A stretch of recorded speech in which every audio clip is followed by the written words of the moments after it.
When Anna pulled a bleeding stranger from a storm-soaked street and saved his life, she believed, naively, that it would end there. She was wrong.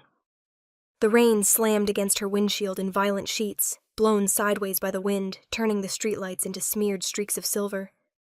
Anna's hands were locked tight around the steering wheel, knuckles aching as her old hatchback fought the storm like a losing battle. Her wipers squealed uselessly, barely keeping up. She shouldn't have been out here. No groceries were worth this kind of weather. But the power in her apartment had flickered twice already, plunging her living room into darkness for long, uneasy seconds. Batteries, candles, anything to make the space feel less like a cave if the lights failed for good. "Just get home," she muttered, leaning forward to squint through the glass. 2 more minutes, maybe 1. She turned onto Maple Street, and then something stepped into the road. Someone. Anna slammed the brakes. The seatbelt snapped tight against her collarbone as the car skidded on slick asphalt, tires screaming in protest. For one horrifying second, she braced for impact, for the sickening thud of a human body. But it didn't come. Instead, the figure collapsed directly into her headlights, dropping to his knees before crumpling onto the pavement. "Oh my God!" The words barely escaped her throat. Her heart pounding, Anna shoved the door open and ran headlong into the storm. Rain struck her like needles, soaking her clothes instantly, plastering her hair to her face. She dropped to her knees beside him without thinking. A man, young, tall, even folded into the street, dressed entirely in black, and bleeding. Blood spilled beneath him, mixing with rainwater into a dark, swirling ribbon that crept toward the gutter. Anna's stomach turned. "Sir?" Her voice shook. "Can you hear me?" His eyelids fluttered weakly. His lips parted, but only a ragged gasp escaped. The damage was obvious now. This wasn't a fall, not a scrape. His shirt was torn and drenched in red. A deep gash marked his side. Too deep. Her fingers trembled as she checked his neck. A pulse, weak, but there. "Stay with me," she begged, adrenaline roaring in her ears. "I'm calling 911. Before she could move, his hand shot up, fast, powerful. His fingers locked around her wrist with shocking strength. "No, police." His voice was hoarse, nearly swallowed by the rain, but the urgency in it chilled her more than the cold. "You're hurt," she insisted. "You need a hospital." "No police." His grip tightened, pulling her closer. "Please." His eyes opened, and Anna forgot how to breathe. They were unnervingly pale. Sharp, intelligent, aware in a way that didn't fit a dying man in the rain. This wasn't a drunk. This wasn't an accident. This was someone who had been running from something, or someone. Lightning split the sky, briefly illuminating the street. Empty, but not quiet. An engine, distant but moving closer, fast. "They're coming," he whispered, coughing hard enough to fleck blood at the corner of his mouth. His hand pressed instinctively to his side. Don't leave me here." Fear crawled up Anna's spine. Every reasonable instinct screamed at her to run, to get back in her car, to drive away and forget she'd ever seen him. His blood was everywhere. His voice carried danger, and someone wanted him badly enough to hunt him through a storm. But compassion, reckless, irrational, unstoppable, hit harder than fear. She slid her arm beneath his shoulders. "I can't lift you alone." His eyes locked onto hers, wide and desperate. "Don't let them find me." Thunder shook the street. The engine was closer now. Anna didn't think. She didn't plan. She acted. "Come on," she gasped, bracing her feet against the slick pavement. "Lean on me." He did, barely. His weight sagged heavily against her, dead weight she had no business trying to move. But somehow, with a strangled groan, he forced himself upright. Rain soaked them both as she half-dragged, half-carried him to the car. Every second felt like borrowed time. She yanked open the passenger door. "Get in!" He collapsed into the seat, head hitting the headrest, breath shallow and uneven. Anna slammed the door and ran around the car, slipping twice before throwing herself behind the wheel. Headlights appeared at the far end of Maple Street. Someone was coming. Her hands shook violently as she shoved the key into the ignition. What was she doing? Saving a stranger?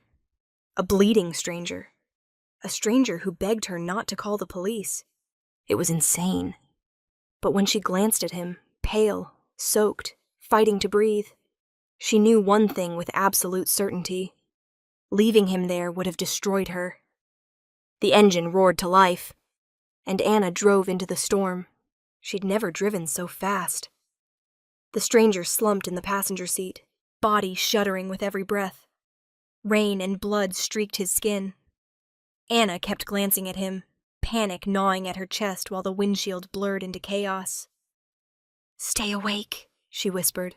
"Please, just a little longer." He didn't answer, only pressed weak fingers against his wound, as if willpower alone could keep him alive. By the time she reached her apartment's cramped lot, his breathing was shallow, broken. Terror twisted inside her. She couldn't leave him in the car. She couldn't call 911. And she couldn't let whoever was hunting him find this place. "Come on," she urged, pulling at his arm. "You have to help me." For one awful moment she thought he wouldn't move, that she'd made a fatal mistake. Then he exhaled shakily and pushed himself upright. Together they stumbled into the stairwell, damp air and old carpet filling her nose. Somehow she got him inside, lowered him onto the couch. "Stay," she said breathlessly, already moving. "I'll be right back." Her first aid kit was laughable. Gauze, wipes, bandages. But it was all she had. Blood stained the cushions. The smell was sharp and metallic. "I need to see it," she said quietly. "Don't," his voice faded. "I have to." She lifted his shirt. A gunshot wound. Clean entry. No exit. Her stomach flipped. Someone had tried to execute him. Rain hammered the windows as she pressed a towel to the wound. He groaned, body tensing. "I'm sorry," she whispered, hands shaking. "I know." He gasped, tried to rise, but she held him down. "It didn't hit anything vital," he murmured. "How do you know?" His eyes met hers, glassily sharp. "Because it couldn't. Not yet." A chill slid down her spine. "What's your name?" Silence, then softly. "Rylan." The name felt heavy, dangerous. "You're safe here," she whispered. He let out something like a laugh. "No one's safe around me." He drifted in and out after that, muttering fractured warnings. "Don't let them find me. Marcus will take the throne." "Next in line." Next in line for what? When she finished bandaging him, her hands were numb. His breathing evened, exhaustion dragging him under. "You're going to be okay," she whispered. His eyes opened one last time. "You shouldn't have helped me," he said quietly. "Now they'll come for you, too." Lightning cracked. Thunder shook the walls. Anna stared at him, dread coiling tight in her chest. "What do you mean, come for me?" But he was already gone, lost to pain and sleep. Outside, the storm continued. Anna had saved a stranger in the rain, and in doing so she had stepped into a life that was no longer her own.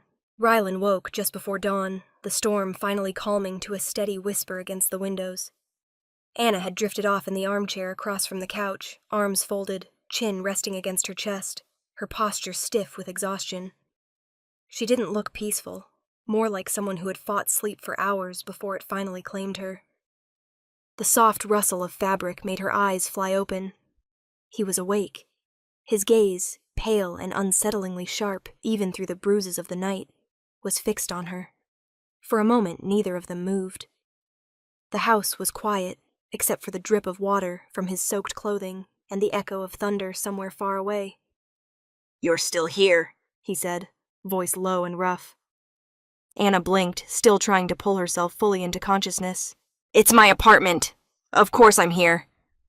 A faint smile touched his mouth. Unexpected, fleeting, gone almost as soon as it appeared. You could have left, he murmured.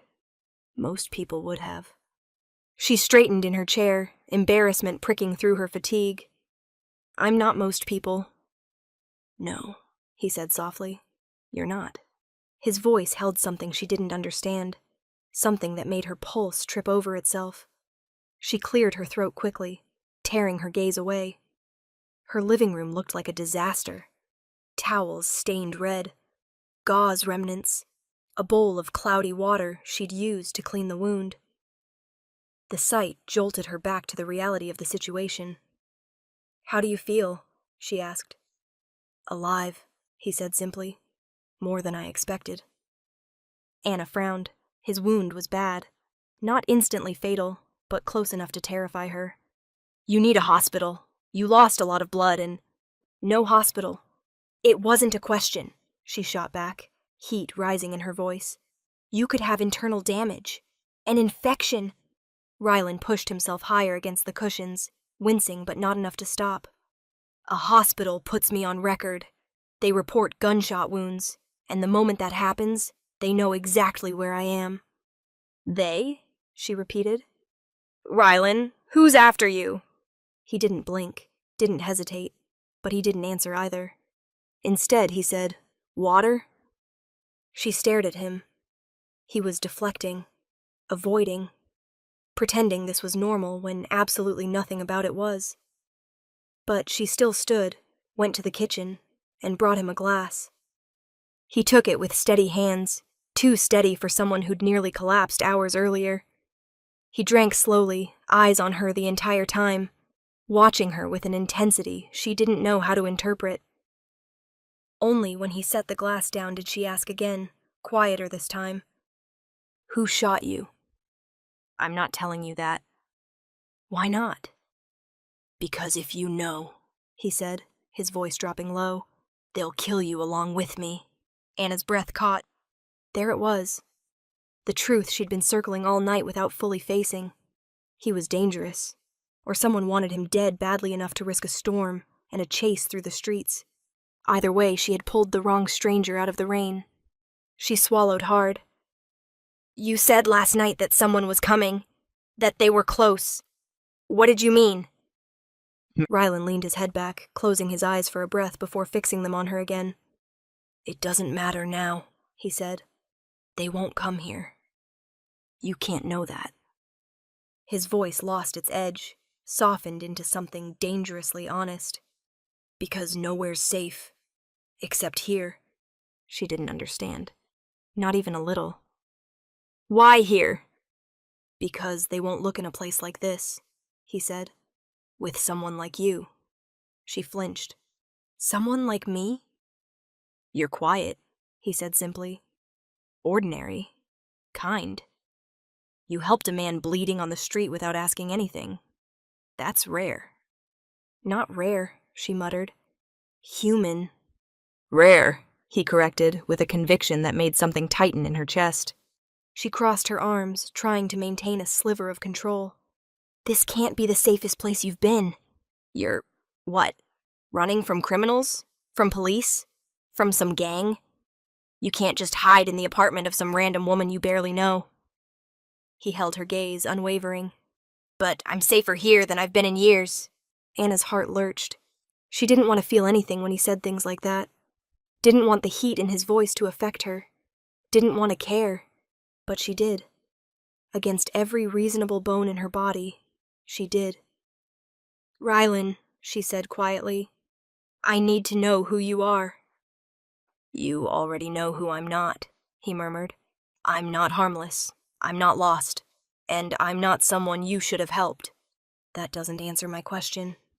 No, he agreed, his eyes darkening. It doesn't. He wasn't going to tell her. He had no intention of telling her.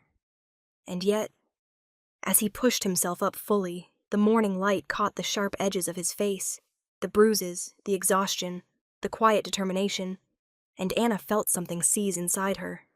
Fear, yes, but not just fear. Something else. Something she didn't want to name, A pull, a gravity, a feeling that made no sense between two people who had met in blood and rain.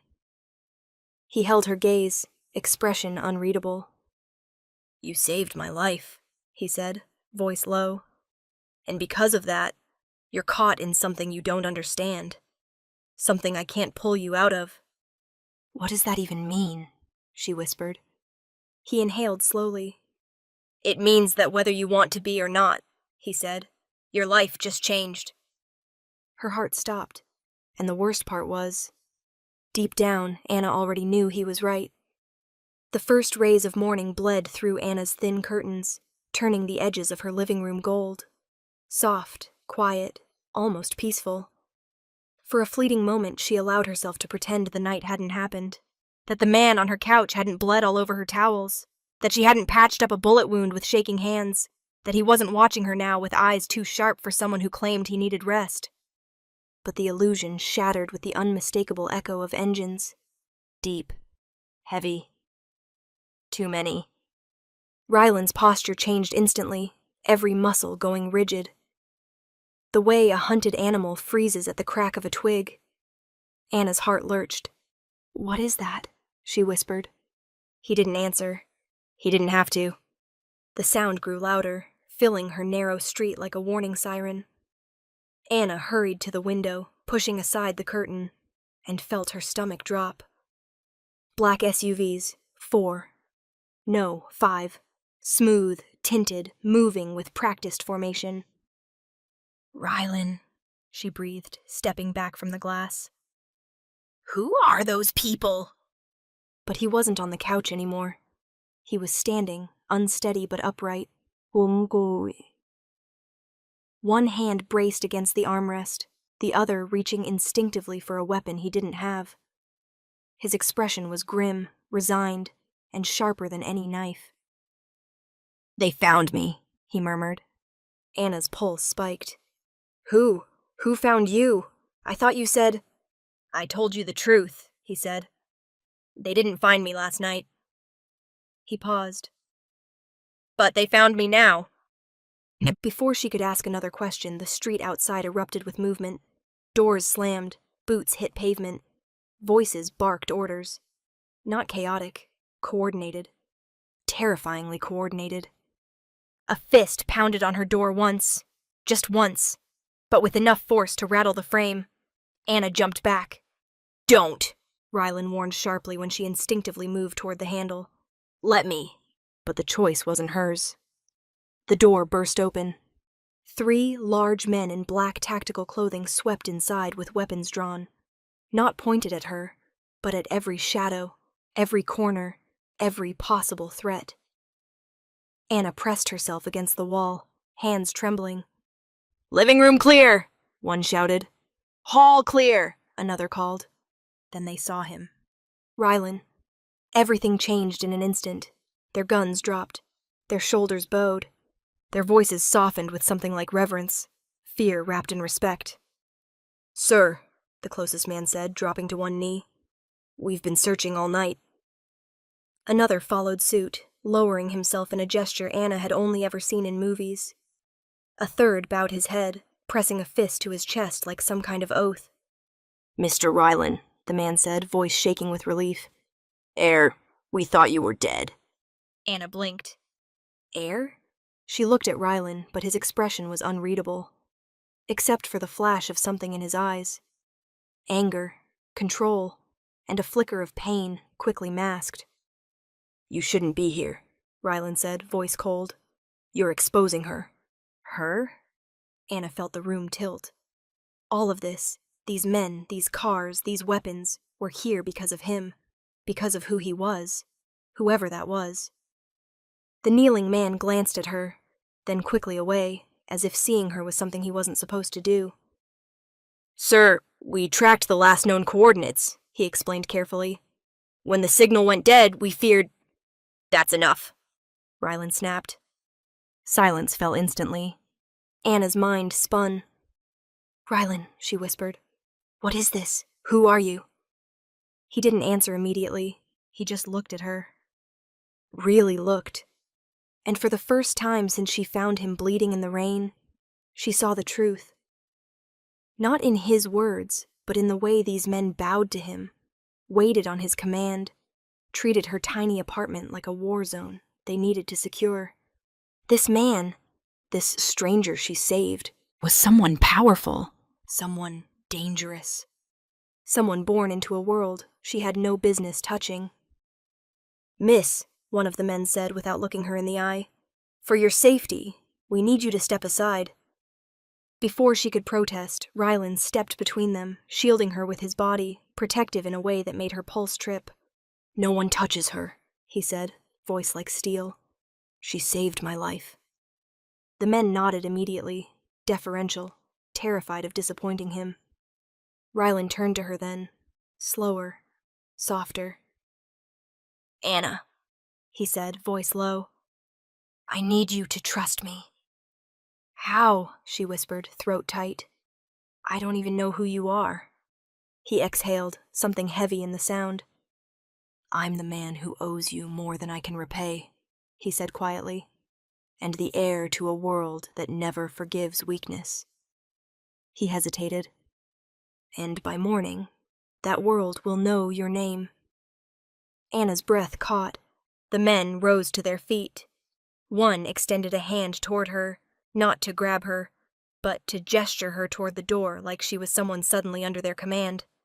"Miss," he said respectfully, "your transport is ready." "My what?" Rylan's voice came from right behind her, warm, close, devastatingly calm. "Anna," he said, "you're coming with me." And as the men surrounded them, guiding her outside into the blinding morning light, she realized the truth. Saving him hadn't been the end of danger. It was only the beginning. Anna had never seen so many weapons up close in her life, and she hoped, desperately, that she never would again. The hallway outside her apartment was filled with black-clad men moving with a precision that made her skin crawl. Every footstep was measured, every glance sharp, every action aimed toward one purpose: getting her out of her home. Alive, but not free. Rylan stood in the middle of it all, pale from blood loss, yet commanding the room like he'd been born doing it. Even injured, even leaning slightly to one side, he held a kind of gravity that pulled everyone into orbit. Everyone, including her. Two of the men flanked Anna, careful not to touch her, but positioned so she couldn't bolt. "The vehicle is ready, miss," one said gently. "I'm not going anywhere," she shot back, pulse hammering. "You can't just drag me out of my own home." The second man exchanged a look with the first, uneasy, almost apologetic. "We have orders," he said. "From who?" Anna demanded. Both men turned, almost in unison, toward Rylan. He looked at her, not with force, not with threat, but with something far more unsettling. With certainty. "Anna," he said, his voice low and steady, "this isn't optional." She stumbled back a step.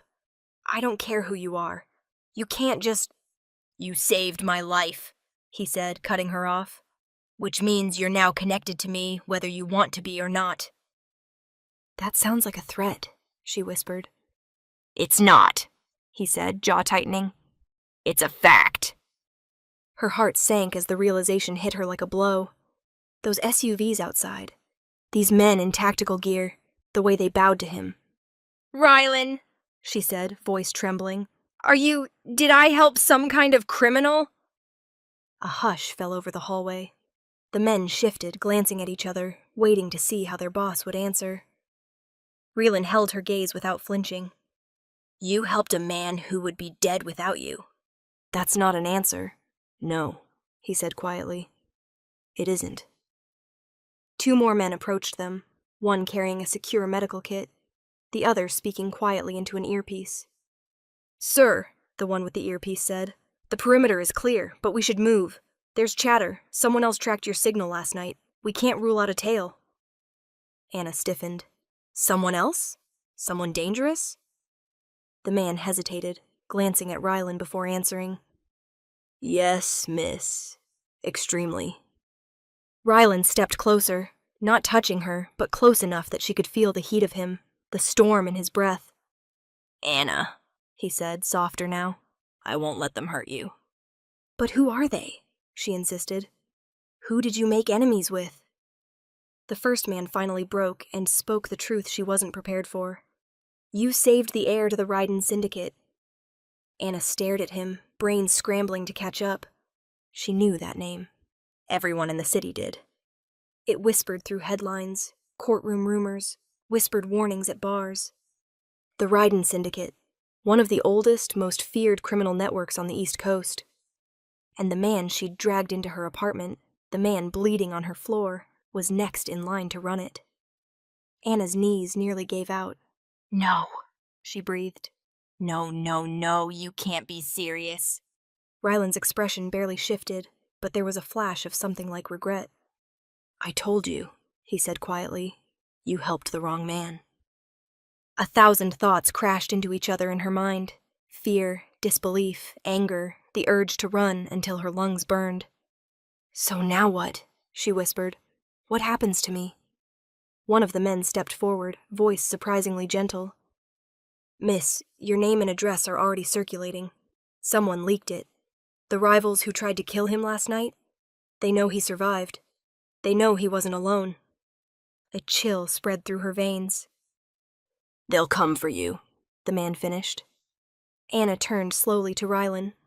And your solution, she said, her voice shaking, is to, what? Kidnap me? Lock me up somewhere? If I wanted to kidnap you, he said, stepping forward until he towered over her, you'd already be gone. Something in his tone, hard but honest, made her breathing stutter. I'm not taking you, he added. I'm protecting you. I don't want your protection, she snapped. You don't have a choice, he said, voice dropping with quiet finality. Not anymore. One of the SUVs outside revved its engine, as if reinforcing the truth she didn't want to believe.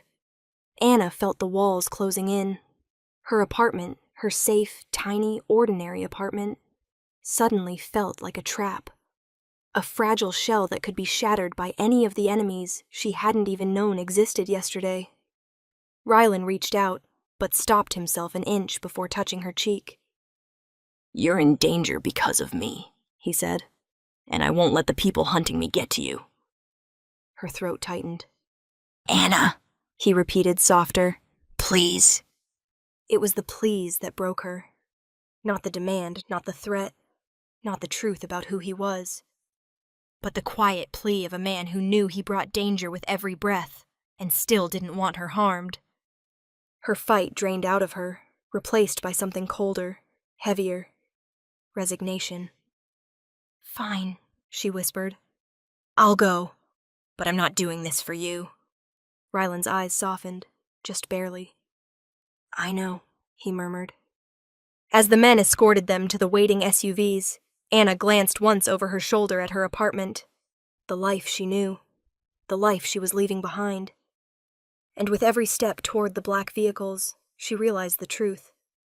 Saving a stranger in the rain had been the kindest mistake of her life, and the most dangerous one. The drive felt endless.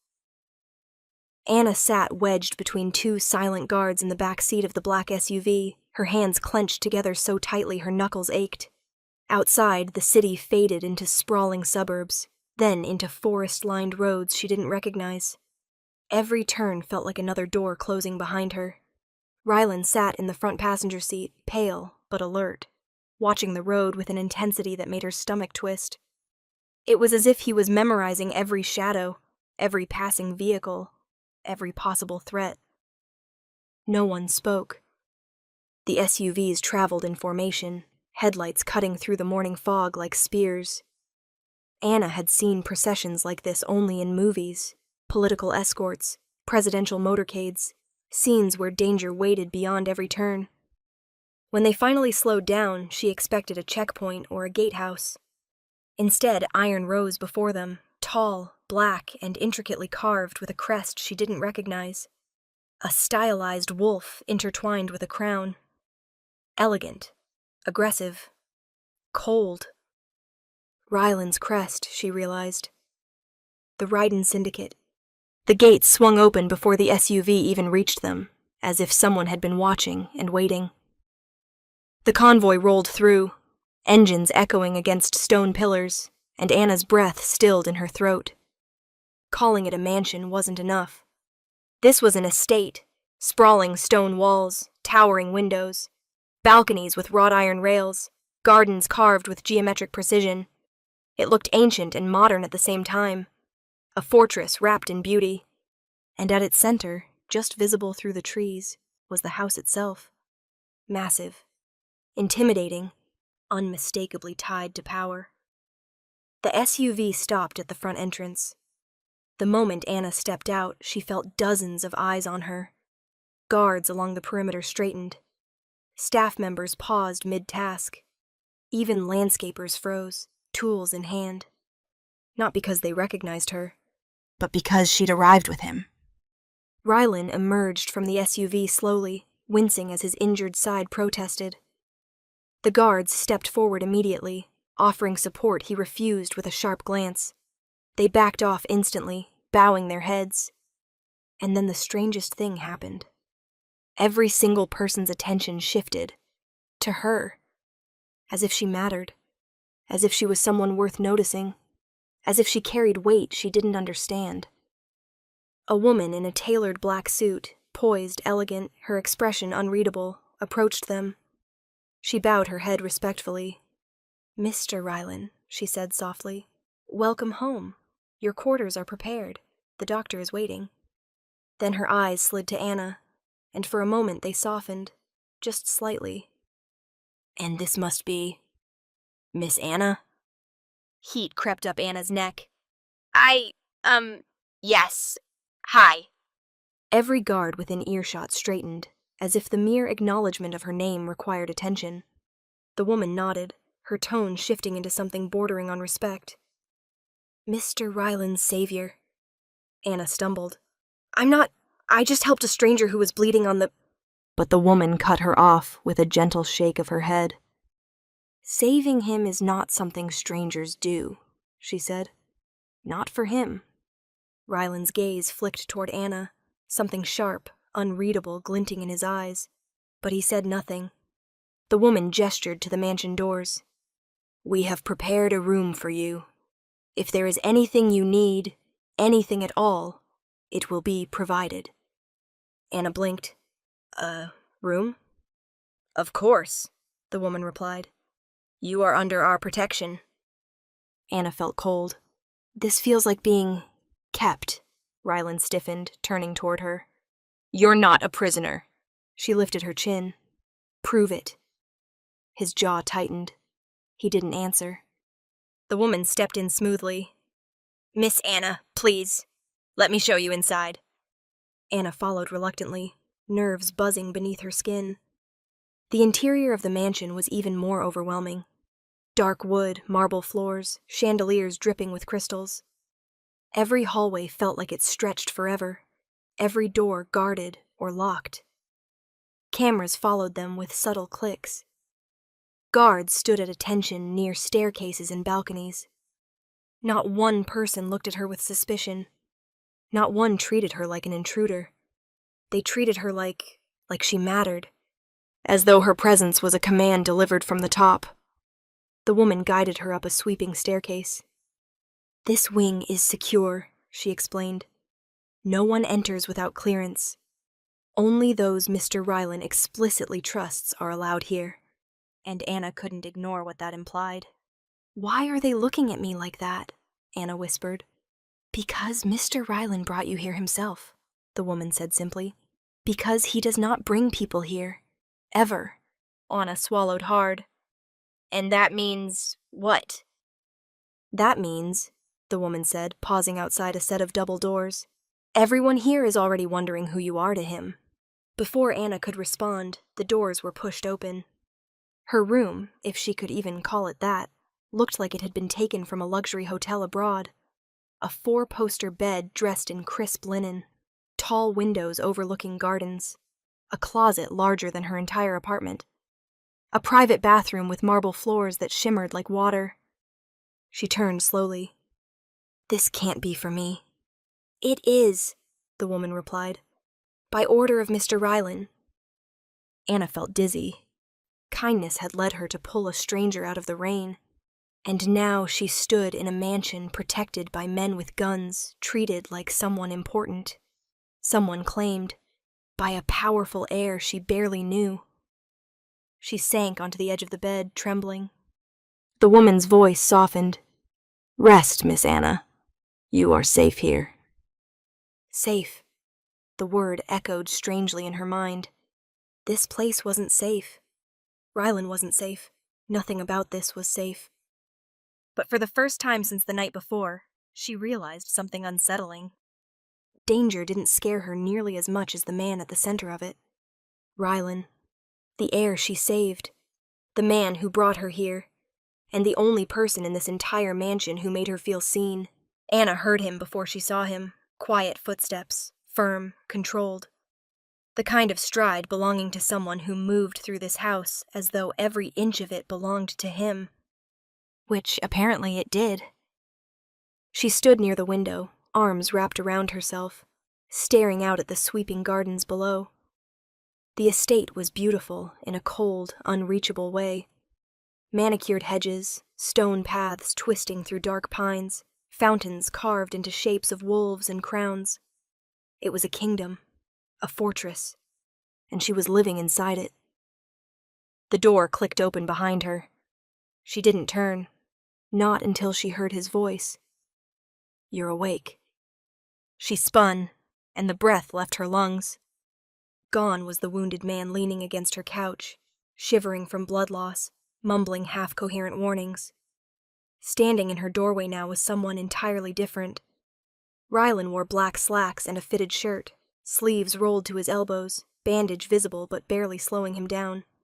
His hair was damp, pushed back from his face. Cleaned up, he was sharper, more dangerous, more unnervingly composed. He looked like a man who didn't just belong in this house. He ruled it. But when his eyes found hers, that ruthless exterior shifted, softened. Only for her. Anna swallowed hard. "You're walking around. Already." His lips twitched, not quite a smile. "I told you I've been worse. You were shot." "And you patched it," he said, stepping inside. "Better than some medics I've had forced on me." "You need a real doctor," she muttered. His gaze flickered with something like amusement. "I had one. He cleared me, and lectured me. Twice." He stopped a few feet away, not too close, but close enough that she felt his presence like heat under her skin. "This wing of the estate is private," he said, tone shifting into something more serious. "My mother lived here before she passed. No one enters without my permission." Anna frowned. "And you expect me to stay here?" "Yes." "As your what?" she snapped. "Your guest? Your hostage?" He exhaled through his nose. "I told you. You are not a prisoner." "Could have fooled me." His jaw clenched, but his voice never rose. "You're here because it's the only place I can guarantee your safety. Rylan, I never asked for—" "No," he cut in, stepping closer. "You didn't. You didn't ask for any of this. But it happened. And now the people hunting me know your face, your address, your car, your name." He paused, letting that sink in. "If you leave, you'll be dead before nightfall." Cold fear shot through her. He didn't sugarcoat things, didn't soften reality. That alone terrified her more than any weapon she'd seen so far. She turned away, gripping the windowsill. "I don't belong here." "I know," he said quietly. She looked back. His expression had changed again, edges softening, the ruthless mask slipping enough to show the man she'd met in the rain. "But I need you here," he said.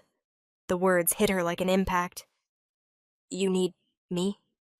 He swallowed once, a muscle ticking in his jaw. "I owe you my life. That's not something I take lightly." "That doesn't mean I have to stay." "It does if you want to survive." Anna's breath shook. Fear, frustration, and beneath both, something far more dangerous. Why do you care so much? She whispered. His eyes locked onto hers, and for a moment he didn't hide anything. Not the conflict, not the desperation to keep her safe, not the unspoken truth lodged between them like a live wire. "Because you saved me," he said softly. "No one does that. Not for me."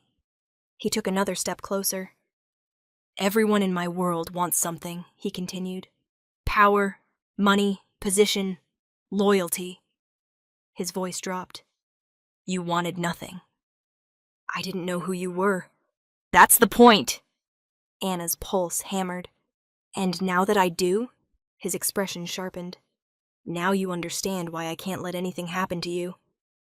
He lifted a hand, hesitated, then brushed his fingertips gently against her cheek. So lightly, she almost wasn't sure he'd touched her at all. But she felt it. Every nerve ending in her body sparked awake. "You're in my care now," he murmured. "My responsibility." "I didn't agree to that," she breathed. "I don't need you to agree." His voice softened again, unbearably so. "I just need you to stay alive." Silence fell between them, charged, fragile, electric. Finally, he stepped back, walls sliding up behind his eyes again, returning to the cold air she wasn't supposed to touch. "You'll remain in this wing until the threat is gone," he said. "Eat, rest. If you need anything, anything at all, you ask for it. Understand?" She hated that part of her wanted to nod, wanted to trust him, wanted something she couldn't name. Anna lifted her chin instead. "And if I try to leave?" His eyes darkened, not angry, not threatening, but something heavier. "Then," he said quietly, "I'll bring you back." A shiver ran down her spine. He meant it, not as a threat, but as a promise. Anna woke the next morning to a soft chime she didn't recognize, too gentle to be an alarm, too elegant to belong in her old life. For a moment she forgot where she was, stretching beneath silk sheets that felt wrong against her skin. Then her eyes opened and reality crashed back in. The room wasn't hers. The bed wasn't hers. None of this belonged to her. She sat up quickly, heart thumping, scanning the unfamiliar space. The curtains were drawn open just enough to let warm sunlight spill across the floor. Someone had left a tray near the door, tea, fruit, toast, all arranged with military precision. Someone had been inside her room while she slept. A chill slid over her. When she stepped into the hallway, the mansion felt different, tense, quieter. Guards who had barely glanced at her before now stiffened when she walked past, their eyes constantly sweeping the surroundings, hands hovering near concealed weapons. Something happened. She didn't have to say it aloud. She felt it. The air hummed with an energy that made her skin prickle. At the end of the corridor, 2 guards she hadn't seen before flanked the entrance to Ryland's private office. They weren't relaxed like the others. These men looked carved from stone, every muscle coiled. She approached cautiously. "Is Ryland inside?" One guard nodded politely but firmly. "He's in a briefing, Miss Anna. He requested that you stay on this floor for your safety." Her safety. The words twisted painfully, a reminder, again, that she wasn't free here. She was protected, caged, shielded from a danger she didn't fully understand. Anna stepped back, chewing at her lip. She felt eyes on her everywhere she moved. She had saved a stranger. And now an entire criminal syndicate was adjusting their routines around her existence. She returned to her room, restless, hands shaking slightly. The moment she shut the door, voices echoed faintly in the hallway, hurried, clipped, tense. "Posted already." Her face, twice. "We can't let her leave the grounds. Not now." Her pulse spiked. She pressed her ear to the door. "They know she helped him survive." "A bounty if she's captured alive." "Ryland's orders are to lock down the estate." Bile rose in her throat. "A bounty. On her." Her fingers trembled as she stepped away from the door, stumbling toward the edge of the bed. She grabbed her phone. Dead. She hadn't charged it since the storm. Not that anyone she could call would be able to protect her from this. She needed answers. The mansion felt like a maze as she paced the room, fighting the growing panic clawing up her throat. She didn't know who to ask, didn't know who she could trust. But the decision was made when a soft knock sounded on her door. "Miss Anna?" A woman's voice, gentle, familiar. The same elegant woman who had welcomed her the day before. "May I come in?" Anna swallowed hard. "Yes!" The woman, Alara, entered with a tablet in hand, her face lined with concern. "We need to talk," she said gently. The bottom dropped out of Anna's stomach. "What happened?" Alara hesitated, glancing at the closed curtains before she swiped across the tablet's screen and held it out. Anna took one look and felt the ground tilt under her feet. It was a grainy photo of her, taken yesterday morning, her hair wet from the storm, her face pale, her hands shaking as she stood outside her apartment. Above it, in bold red letters, ID confirmed, girl with the air. Below it, dozens of comments. Find her. Alive only. Orders from the top. Bring her in, she'll make him talk. Bounty raised. Anna felt sick. "This is..." her voice cracked. "This is impossible." Alara shook her head softly. "The rival faction that attacked Mr. Rylan last night has identified you. It appears someone in the area took this picture and sold it to them." Anna stared at the screen, frozen in place, unable to breathe. "They know you helped him," Alara continued, lowering the tablet. "And that makes you a target." A ringing filled Anna's ears, loud, relentless. "Why?" she whispered. "Why would they come after me? I don't know anything. I don't matter." Alara exhaled slowly. "Miss Anna, in the underground, you matter a great deal now." Anna's gaze snapped up, eyes wide with fear. No, I never asked for this. I didn't choose any of this." "That doesn't change the danger," Alara said gently. "The photo has spread across multiple channels. They see you as leverage." Anna backed away until her legs hit the bed. She sank down, shaking. Leverage. She wasn't a person to them. She was a threat, a weakness, a target to exploit. Her breath came unevenly. "What am I supposed to do? Hide here forever?" "Not forever," Alara said softly. "But until this threat passes." A soft knock interrupted them both. Rylan stood in the doorway. No guards, no weapons drawn. Just him. But he wasn't the softened version from earlier. He wasn't the wounded stranger she'd saved. He was ice, controlled, deadly, heir to a criminal empire, and furious. His voice cut through the air, low and lethal. "They put a target on your back." Anna looked up at him, trembling. "I saw..." Rylan's jaw clenched. He stepped inside Dalmamun, shutting the door behind him. The temperature in the room seemed to drop with it. "You're not leaving this wing," he said. "Not the grounds.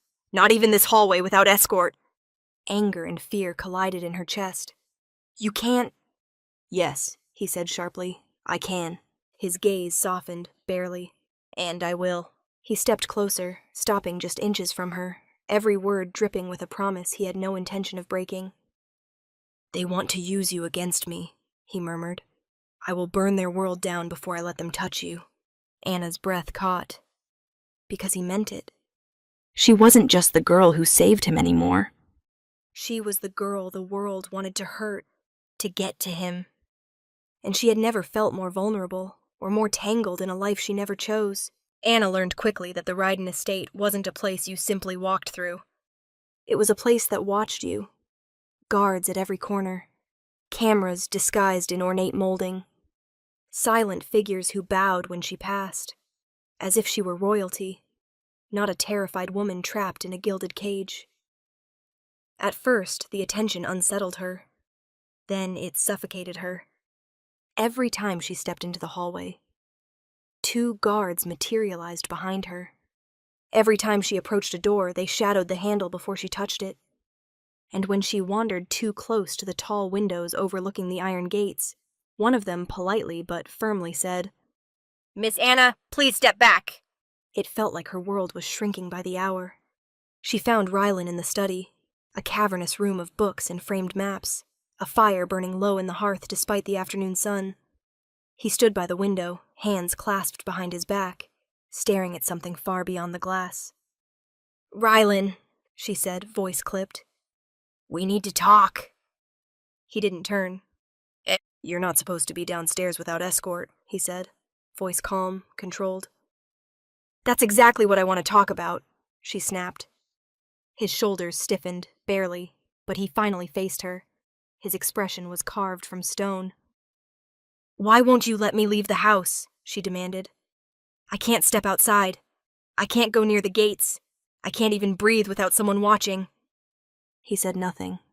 Rylan, I can't live like this. You're alive because of this. His tone was quiet, deadly sharp.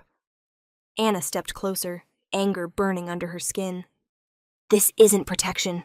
This is possession. His jaw clenched. He didn't deny it. She pressed on. Do you hear me? I'm not some trophy to keep on display in your mansion. I'm not yours. Something flickered in his eyes. Pain? Frustration? Something darker? You think I want this? He murmured. You act like you do. Anna. His voice lowered, roughened. I'm trying to keep you breathing. I'm trying to keep living, she shot back. Silence crackled between them, charged, brittle, hot. Finally, Rylan stepped forward, closing the space between them until she had to tilt her head to hold his gaze. You want the truth? He asked quietly. Yes, she whispered. His next words hit her like a blow.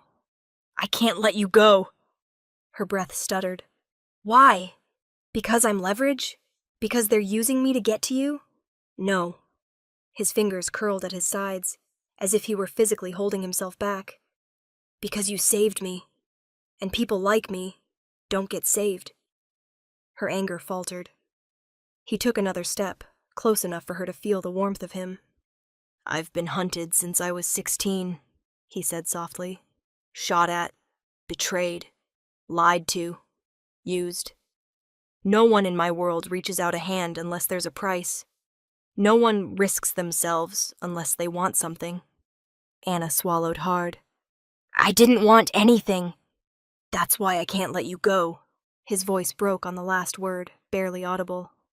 No one protects me, he continued. No one cares if I bleed. And then you. He exhaled sharply, looking away for a brief second as if the memory burned. You knelt in the rain and saved my life like it meant something. It did, she whispered. His gaze snapped back to her, intense and unguarded. And I won't forget that, he said. Not ever. For a moment, the room felt too small, too quiet, too charged.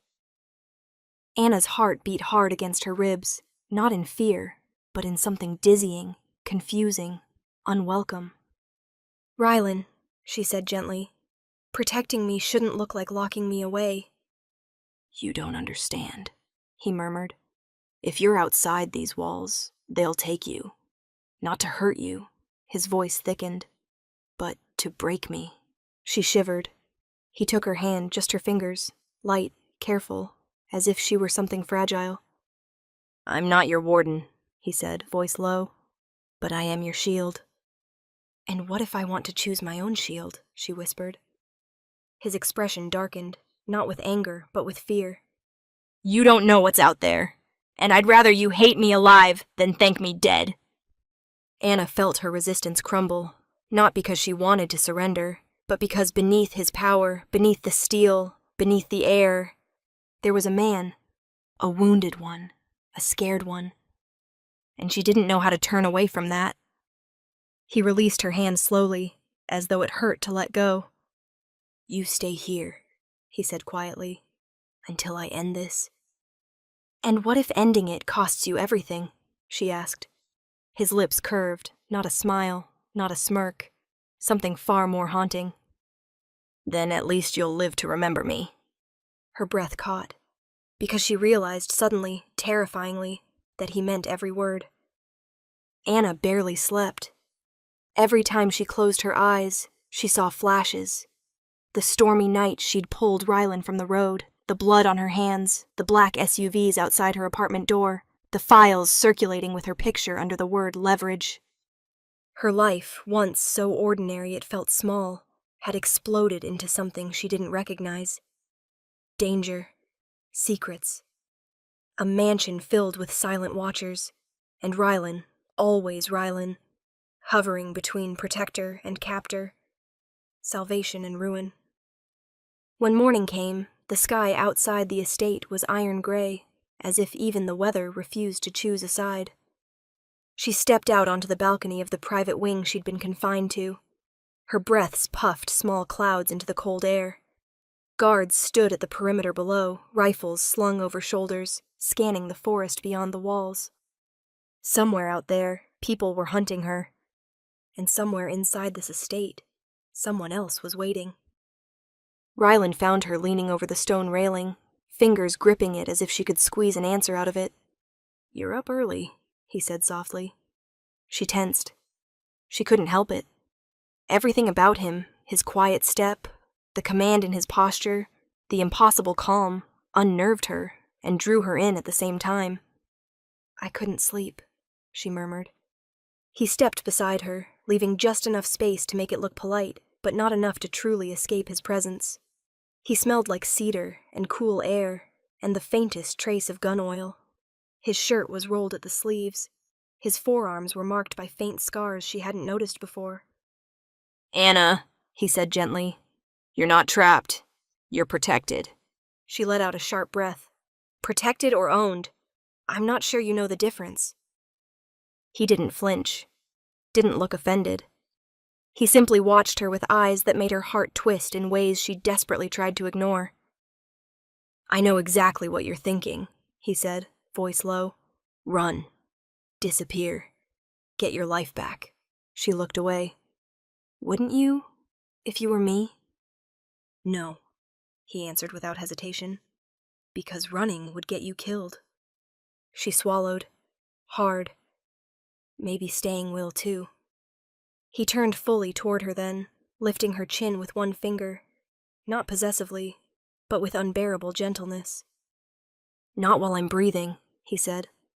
And that was the problem. He meant it. He would burn the world before letting anyone touch her, and she wasn't sure anyone had ever fought for her before. "Rylan," she whispered, "I don't belong in your world." "You're already in it." "And if I choose to leave?" He stepped back, not from rejection, but as if giving her space to move, to choose, to breathe. It was the first time he hadn't crowded her, and somehow that made her chest tighten more. "If you walk out that gate," he said quietly, "I will let you go." Her heart tripped. "But the people out there won't. They will find you. They will use you." His jaw clenched. "Because you saved the wrong man on the wrong night." "You make it sound like I had a choice. You didn't." His eyes softened. "You never had a choice that night. But you have one now." He motioned toward the estate, toward the endless halls and guarded doors. "Stay, and I will keep you safe. I won't cage you. I won't own you. You'll walk beside me, not behind." Then he motioned toward the distant gates. "Leave, and you walk alone, with a target on your back and a dozen men hunting you before sundown." Anna stared at him, at the man who'd bled in her apartment, who'd woken terrified and broken, who now stood like a storm contained in a body. "Why do you care?" The question slipped out before she could stop it. "Why does any of this matter to you?" His answer came slowly, quietly, painfully honest. "Because you saw me dying, and chose to save me." He exhaled, breath visible in the cold. "And no one has chosen me, ever." The truth hung between them, fragile and enormous. She looked down at her trembling hands, at the life she'd had, at the life she might have, at the man who could break her heart far easier than any enemy could take her life. Tell me what happens if I stay, she whispered. Ryland's chest rose with a deep, steady breath. You become someone they can't touch, he said. Someone I protect with everything I am. Someone who doesn't have to run anymore. And if I fall for you? She asked before she could stop herself. His gaze darkened, softened, a quiet storm swirling behind his eyes. Then I will spend the rest of my life making sure that never destroys you. Her pulse thundered. The wind cut cold across her skin. Inside, a decision she never asked for pressed hard against her ribs. Run into danger, or stay with danger. But only one danger felt like a choice she wanted to make. Anna exhaled shakily, and finally, she chose. If you enjoyed the story, don't forget to like and subscribe for more.